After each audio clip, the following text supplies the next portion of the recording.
Hello नमस्कार। RB today weather YouTube channel में आप सभी का स्वागत है। आज हम इस वीडियो में बात करेंगे चक्रवाती तूफान को लेकर के जो है वो काफ़ी ज़्यादा जो है वो इस सिस्टम को लेकर के कन्फ्यूजन बना हुआ है। इसके ट्रैक को लेकर के कन्फ्यूजन बना हुआ था, इसकी इंटेंसिटी को लेकर के कन्फ्यूजन बना हुआ था। आज जो है वो स्थितियाँ जो है वो इस सिस्टम की लगभग जो है वो क्लियर हो चुकी हैं और ये कितनी इंटेंसिटी गेन करेगा और क्या इस डायरेक्शन में जो है ये सिस्टम आगे जाने वाला है, तो इसका जो है वो लगभग स्थितियां जो है वो अब पूरी तरीके से साफ हो चुकी है और इसके बारे में भी जो है हम इस वीडियो में बात करेंगे। तो अभी जो है वो इस सिस्टम से जो है अगर हम बात करेंगे कि ये प्रभावित क्षेत्र कौन सा रहेगा, तो इसमें भी जो है हम नज़र डालेंगे। तो सबसे पहले जो है ये सिस्टम अभी आप देख पाएंगे कि ये बंगाल की खाड़ी के दक्षिण पूर्वी हिस्सों में अंडमान सागर के पूर्वी भागों पे देखा जा सकता है। लो प्रेशर की कैटेगरी में ये सिस्टम आज बना हुआ है और ये सिस्टम जो है वो अगले 24 घंटे तक लो प्रेशर की कैटेगरी में ही रहेगा। उसके बाद जो है वो यानी कि 21 अक्टूबर से जो है ये अपनी इंटेंसिटी में जो है वो बदलाव करेगा और वेलमार्क की कैटेगरी में जो है ये सिस्टम आ जाएगा। और उस समय जो है वो इसका जो विंड स्पीड है वो 30 से 35 किलोमीटर या 40 किलोमीटर तक जो है वो देखा जा सकता है। और उसके बाद जो है वो ये सिस्टम 22 अक्टूबर के आसपास जो है वो यानी कि डिप्रेशन के रूप में देखा जाएगा और इसकी विंड स्पीड भी जो है वो थोड़ी हाई हो जाएगी। काफ़ी ज़्यादा विंड स्पीड इन क्षेत्रों में देखने को मिलेगा।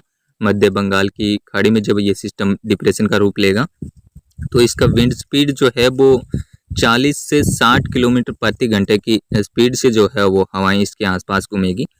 और 23 अक्टूबर को जो है ये सिस्टम अपनी डीप डिप्रेशन की कैटेगरी में जो है वो देखा जाएगा। और जब ये सिस्टम डिप्रेशन बन जाएगा तो उसके बाद जो है ये सिस्टम उत्तर पूर्व की ओर रिकर्व करना शुरू कर देगा और अपनी जो इंटेंसिटी है उसमें भी जो है ये सिस्टम काफ़ी ज़्यादा हद तक जो है ये बदलाव करने वाला है ये सिस्टम। और इंटेंसिफाई होकर के ये सिस्टम जो है वो 23 अक्टूबर को जो है यहाँ पे ये डीप डिप्रेशन की कैटेगरी में रहेगा। और उसके बाद जो है ये भारत के पूर्वी यानी कि जो उड़ीसा वेस्ट बंगाल के जो तट हैं उस तरफ ये आगे बढ़ेगा।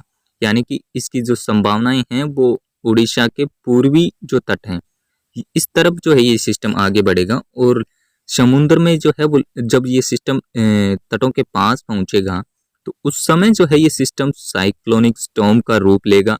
उस समय इसकी विंड स्पीड जो है वो 80 से 110 किलोमीटर प्रति घंटा के हिसाब से जो है हवाएं चलने की संभावना है।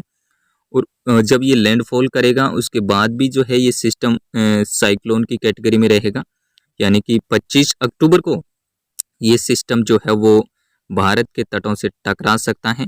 हालांकि ये 24 अक्टूबर की शाम तक जो है वो साइक्लोन का रूप ले लेगा, लेकिन 25 अक्टूबर को जो है ये सिस्टम उड़ीसा के पूर्वी तटों से, अगर हम इसका जो है वो लैंडफॉल इलाके की बात करें तो ये सिस्टम जो है वो केंद्रपाड़ा, कटक और बालेश्वर के मध्य इन क्षेत्रों पे जो है ये सिस्टम लैंडफॉल कर सकता है भारत के राज्यों में। और मयूरभंज, कटक और जो बालेश्वर का केंद्रपाड़ा का इलाका है यहाँ पे जो है विंड स्पीड जो है वो 80 से लेकर के 110 किलोमीटर के आसपास से विंड स्पीड देखने को मिलेगा और काफ़ी ज़्यादा भारी बारिश इस क्षेत्र में हो सकती है।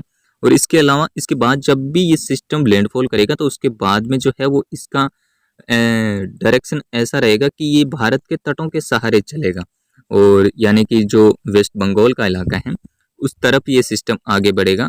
और यानी कि जो अगर हम वेस्ट बंगाल की बात करें तो हावड़ा, कोलकाता, दक्षिणी परगना इन क्षेत्रों में जो है वो काफ़ी ज़्यादा भारी बारिश ये सिस्टम देगा। और वेस्ट बंगाल में भी जो है ये सिस्टम साइक्लोन के रूप में एंटर कर सकता है। तो इसका विंड स्पीड जो है वो उड़ीसा और जो पूर्वी उड़ीसा का इलाका है, वेस्ट बंगाल का इलाका है, यहाँ पे जो है वो 100 किलोमीटर से भी ज़्यादा विंड स्पीड रहने का अनुमान है। और काफ़ी ज़्यादा बहुत मात्रा में जो है यहाँ पे ट्रिपल डिजिट में जो है वो बारिश की गतिविधियाँ देखने को मिलेगी। और इसके अलावा जो है वो झारखंड में भी जो है वो इसका काफ़ी इम्पैक्ट पड़ेगा।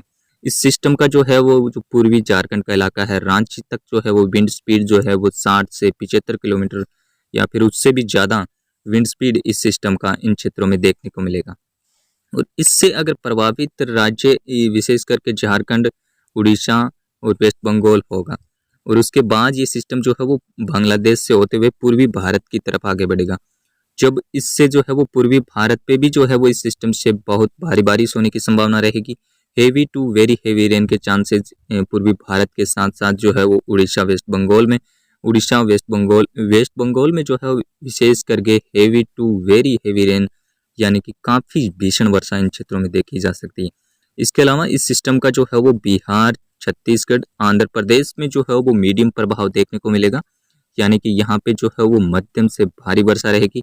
विंड स्पीड का अगर हम बात करेंगे तो 40 से 65 किलोमीटर के मध्य इन क्षेत्रों में हवाएं देखने को मिलेगी। और इसके अलावा जो है वो उत्तर पश्चिमी भारत में इस सिस्टम का कोई इम्पैक्ट नहीं रहेगा। हल्का वेदर क्लाउड जो है वो मध्य भारत तक जा सकता है, लेकिन उत्तर पश्चिमी भारत यानी कि हरियाणा, पंजाब, राजस्थान, दिल्ली, पश्चिमी उत्तर प्रदेश, गुजरात, इस क्षेत्र में जो है वो कोई इस सिस्टम का इम्पैक्ट नहीं रहेगा। विशेष करके जो है वो मध्य भारत तक हल्का फुल्का क्लाउड इसमें मध्य प्रदेश तक, पूर्वी इलाकों, पूर्वी मध्य प्रदेश, पूर्वी जो उत्तर प्रदेश के इलाके हैं यहाँ पे देखा जाएगा। हालांकि दक्षिण भारत में जो है वो बारिश की गतिविधियां जो है अब धीरे धीरे कम होना शुरू हो जाएगी, क्योंकि ये सिस्टम जो है वो मॉइस्चर अपनी तरफ अट्रैक्ट कर पा रहा है, जिस वजह से जैसे जैसे ये सिस्टम इंटेंसिफाई होगा दक्षिण भारत में जो है वो ऑटोमेटिकली जो है वो बारिश की गतिविधियां कम हो जाएगी और heavy to very heavy rain जो है वो पूर्वी भारत की तरफ शिफ्ट हो जाएगी।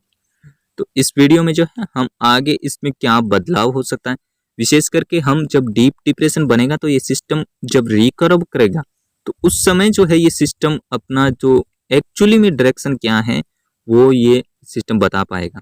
तो उसके बारे में भी हम नज़र रखेंगे और आपको अपडेट करेंगे। अभी जो है ये सिस्टम, यही न्यूज है कि ये सिस्टम साइक्लोन के रूप में भारत के पूर्वी उड़ीसा के तटों से और वेस्ट बंगाल के आसपास, वेस्ट बंगाल के तटों तक ये सिस्टम जो है वो साइक्लोन के रूप में रहेगा, साइक्लोन के रूप में लैंडफॉल करेगा। और ये सिस्टम का जो ट्रैक है कुछ इसी प्रकार से, यानी कि 99% जो है ये सिस्टम का ट्रैक रहने वाला है। तो इस वीडियो में अभी के लिए इतना ही। आपको हम जो है वो लगातार अपडेट करते रहेंगे। अगर वीडियो की जानकारी अच्छी लगे तो वीडियो को ज़्यादा से ज़्यादा तक लोगों तक पहुँचाएँ और शेयर करें, सब्सक्राइब करें। धन्यवाद, नमस्कार।